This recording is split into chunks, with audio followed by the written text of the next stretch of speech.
انتظار میں ہو.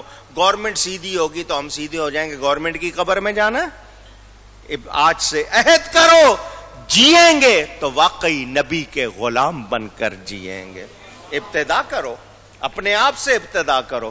اپنا لباس, اپنی وضاقت, بال کیسے رکھنے ہیں, چال ڈھال کیسی رکھنی ہے, کھانا پینا کیسے ہے, اٹھنا بیٹھنا کیسے ہے, چلنا پھرنا کیسے ہے, بولنا ملنا جلنا کیسے ہے, ایک ایک ادا نبی کی غلامی میں کر لو, پھر دیکھو رحمت ہوتی ہے یا نہیں ہوتی ہے.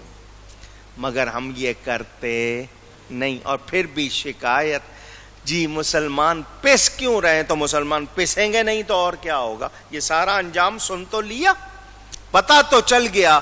میرے دوستوں اور بزرگوں, نبی کی نافرمانی پر عذاب آتا ہے, نبی کی بے ادبی پر پکڑ ہوتی ہے.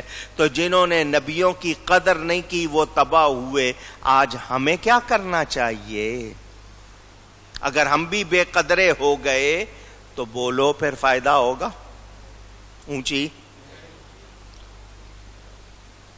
مسلمانوں کا آج اتنی تعداد میں ہونے کے باوجود کمزور ہونا, ذلیل ہونا, ذلت میں پڑا ہوا ہونا صرف اس لیے ہے کہ انہوں نے اپنی ایمانی حالت کو کمزور کر لیا. یہ وہ لوگ تھے کہ اگلوں پر ان کی ہیبت تھی. کافر ڈرتا تھا کہ مسلمان بڑی قوت والے ہیں, اگر ہم پر حملہ کر دیا کیا ہوگا؟ اور آج مسلمان ڈر رہے ہیں.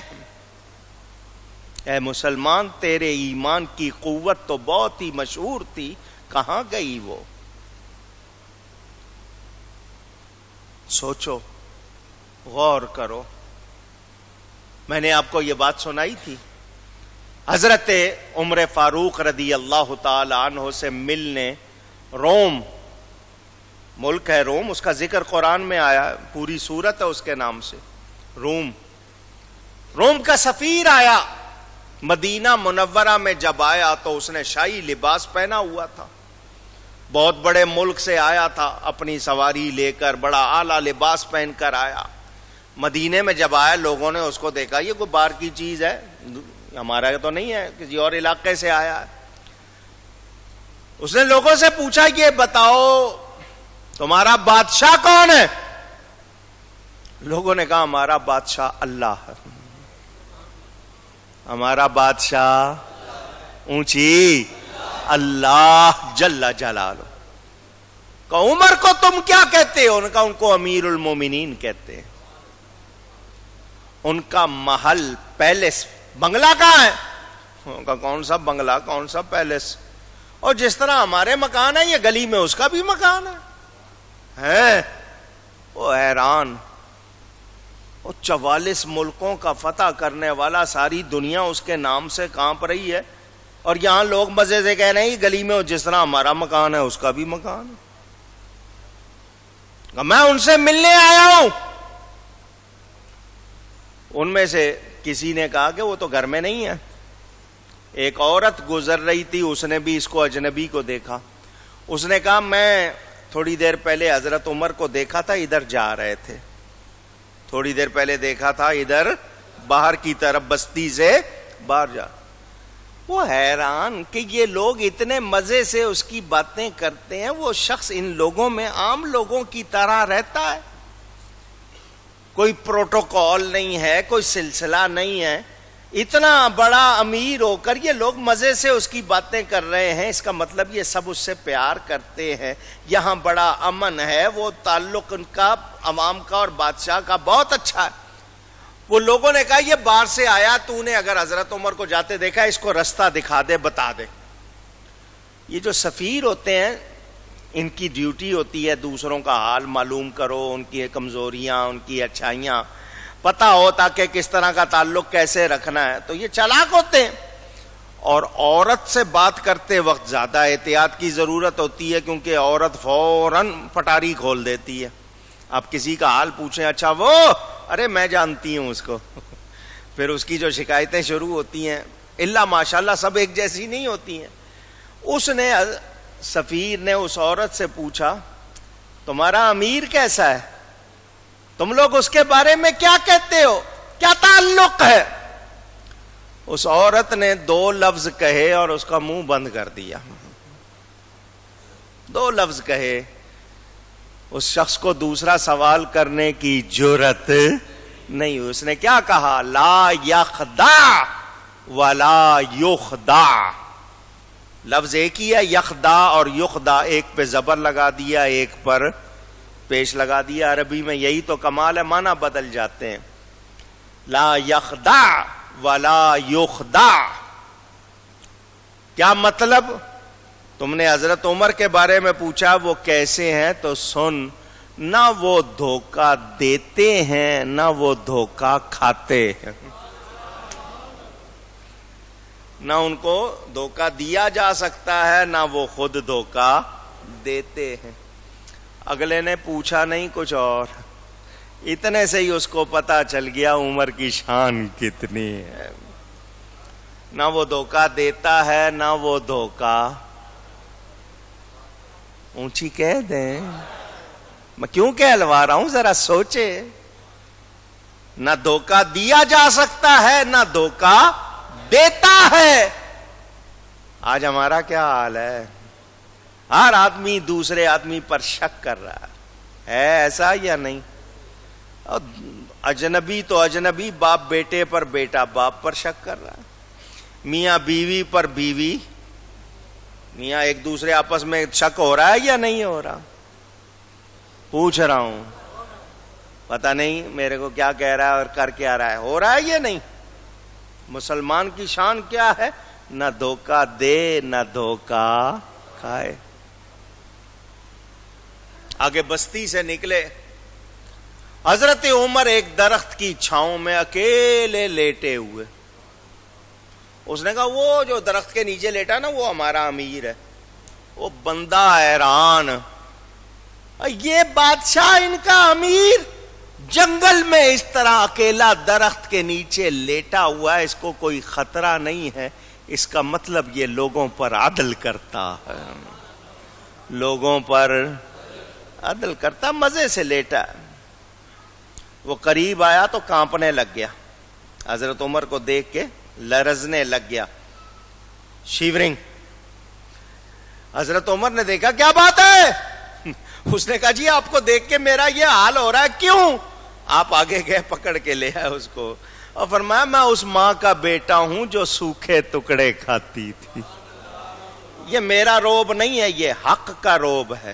یہ جو تو مجھے دیکھ کے، حالانکہ میں لیٹا ہوا تھا اور تو مجھے دیکھ کے لرزنے لگ گیا، ڈرنے لگ گیا، یہ حق کا روب ہے. اس نے کہا حق کیا ہوتا ہے؟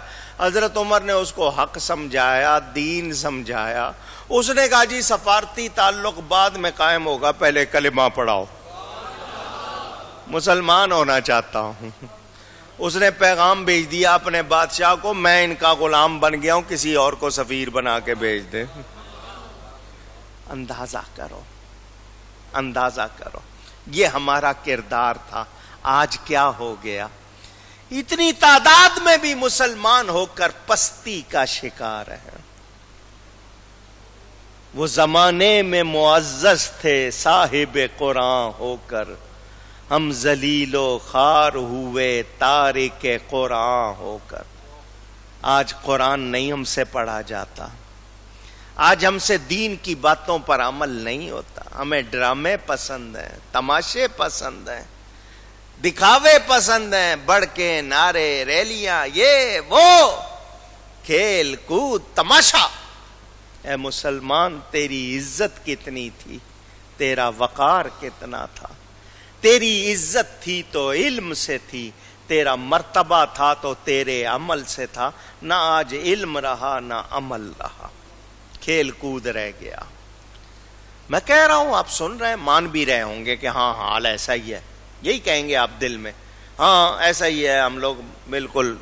لیکن کوئی بھی عمل کے لیے تیار نہیں ہو رہا. یہی تو کمزوری ہے. مان رہے ہاں جی واقعی خرابیاں بہت ہو گئی ہیں، ہم لوگ بہت بگڑ گئے ہیں، ہمارا حال وہ نہیں رہا، نماز میں بھی سستی ہے، قرآن بھی نہیں پڑھتے. مان رہے مگر عمل کے لیے تیار نہیں ہو رہے. یہ کیوں؟ یہ آپ کے لقمے کیا کھا رہے ہیں؟ کیا بول رہے ہیں؟ یہ آپ کے اندر سچ کو رہنے نہیں دیتا، کیونکہ جو انسان جھوٹ بولنے لگے، جو غلط لقمے کھانے لگے، پھر اس پر اچھائی اثر کرتی اونچی۔ ہاں، اب وجہ بھی جان لو۔ اب اگر چاہتے ہو کہ اثر ہو تو حرام لقمے، خواہ وہ حرام کمائی سے ہوں یا چیز حرام ہو، دونوں طرح اپنی زبان کیا بول رہے ہو، ان دونوں کو ٹھیک کر کے دیکھ لو، پھر خود ہی دیکھ لینا اچھائی کا اثر کتنا ہوتا ہے۔ مگر سب مان رہے ہیں، عمل کو لیے کوئی تیار نہیں ہے۔ بتائیے نتیجہ کہاں سے آئے گا؟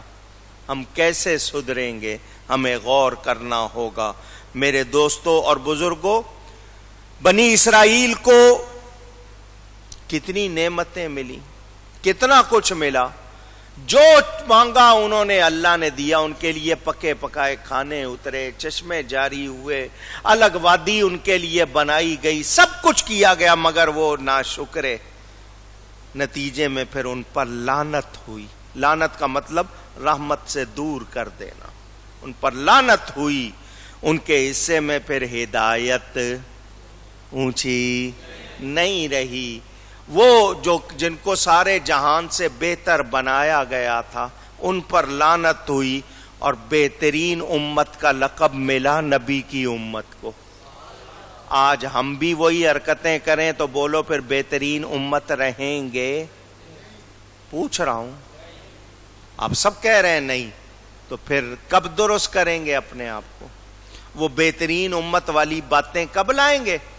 ہماری خوبی کیا بیان کی گئی، قرآن میں بتایا گیا، ہم نیکی کا حکم دیتے ہیں، برائی سے روکتے ہیں، یہ خوبی بیان کی گئی قرآن میں۔ مگر حال یہ ہے ہم برائی کا حکم دیتے نظر آ رہے ہیں، نیکی سے روکتے نظر آ رہے ہیں۔ جائز کاموں کو شرک بدعت کہا جا رہا ہے، غلط کاموں کو حلال کہا جا رہا ہے، تو بولو پھر ہم لوگ بہترین امت ہوں گے؟ پوچھ رہا ہوں، جاگو، بار بار کہہ رہا ہوں، جاگو، کسی کے دل پہ اثر کر جائے، جاگو، ہوش کرو، قبر میں ان لوگوں نے تمہارے ساتھ جانا نہیں۔ جو کچھ جمع کر رہے دنیا میں مال متا، یہ لے جاؤ گے ساتھ؟ ایمان جائے گا، نیکیاں ساتھ جائیں گی۔ جاگو، اور مرنا ہے، مرنے سے بچ سکتے ہیں؟ جتنا بڑا تعویذ لکھوا لو کسی پیر صاحب سے جا کے، پیر صاحب تعویذ لکھ دو مجھے موت نہ آئے، بچو گے؟ پوچھ رہا ہوں۔ موت نے آنا ہے، آنا آنا ہے، یقینی بات، اختلاف بھی نہیں ہو سکتا۔ دنیا کا بڑے سے بڑا آدمی آپ سے جس مسئلے پہ چاہے اختلاف کر لے، موت پہ نہیں کر سکتا۔ مرنا، مرنا ہے، دنیا سے جانا ہے، اور یہ بھی پتا ہے ہمیشہ کے لیے جانا ہے، پھر پلٹ کے آنا نہیں ہے۔ جہاں اٹھائے جائیں گے جو کچھ ہوگا وہ پتا ہے، پھر کیوں بے وقوف بنے ہوئے ہیں؟ پھر کیوں نہیں سمجھ رہے؟ بے وقوف نہ سمجھ کو کہتے ہیں نا، کہ جو نہ سمجھے، تو کیوں نہ سمجھ بنے ہوئے ہیں؟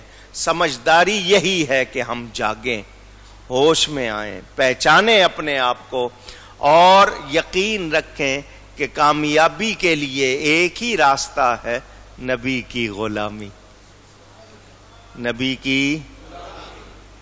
کی، اور نبی ہمیں ملا، یہ اللہ کی رحمت ہے، نعمت ہے، اس نے جس کی خاطر کائنات بنائی وہ نبی بھی دے دیا۔